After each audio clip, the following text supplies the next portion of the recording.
Fall flower gardens can be spectacular with bold combinations of jewel-toned colors, including purple, rust, scarlet, and gold. To have an abundance of flowers in the fall, you need to do some planning early in the gardening season. For fall flowers to thrive in your garden, plant them in the spring or early summer, so they have time to become established.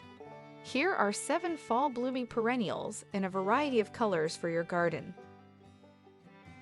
Number 1. Goldenrod.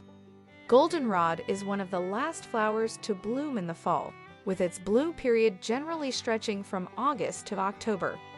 There are more than 100 species in the goldenrod family.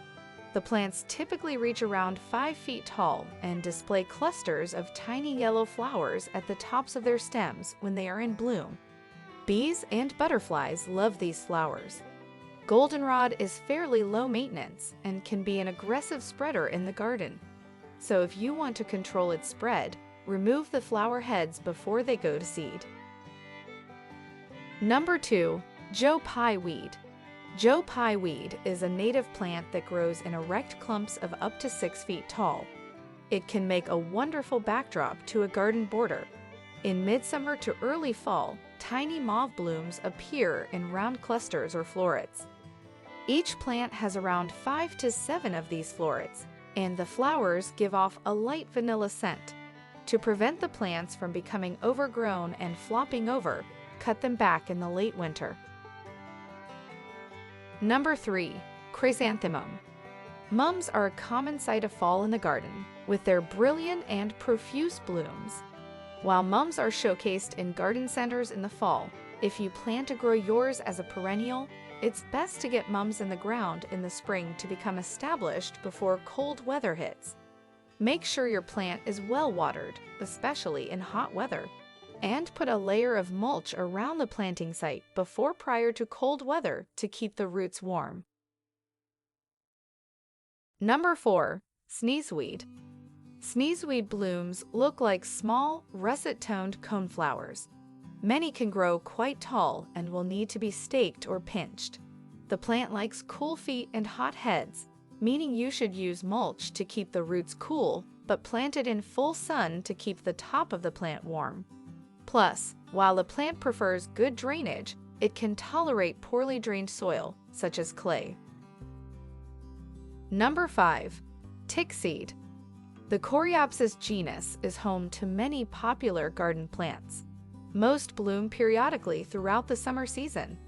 But if you prune back your plant after it flowers, it will put on a glorious fall floral display. Bees and butterflies tend to love the daisy-like blooms. Most diseases and pests avoid the plant. Watering usually isn't essential unless you go for a long stretch without rainfall. Number 6. Turtlehead. Chelone lyonii got its common name from its blossoms, which are shaped like turtles' heads. It is a fall-blooming perennial that does not handle excessive dry heat well, but it is perfect for a damp area in your garden. Turtlehead is not unruly. It grows in a dense clump with attractive foliage and flowers that bloom for weeks. You can prune it lightly to shape it in the late fall or spring. Hummingbirds and butterflies visit it for nectar. Number 7. Helianthus. Many gardeners are familiar with annual sunflowers, which can grow up to 12 feet tall and display plate-sized flowers. But Helianthus is a large genus of flowers that can be perennial and bloom toward the end of the season. The perennials generally produce smaller daisy-like flowers than the annuals, but there will be plenty of them, and they won't topple over like the large annual sunflowers tend to do.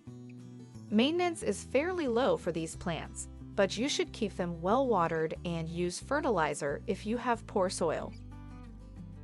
Well, that's all for today's video, guys. If you like this video, don't forget to click the like and subscribe button for supports our channel. Also, you can turn on the notification bell for latest videos from us. Well, see you in the next interesting topics.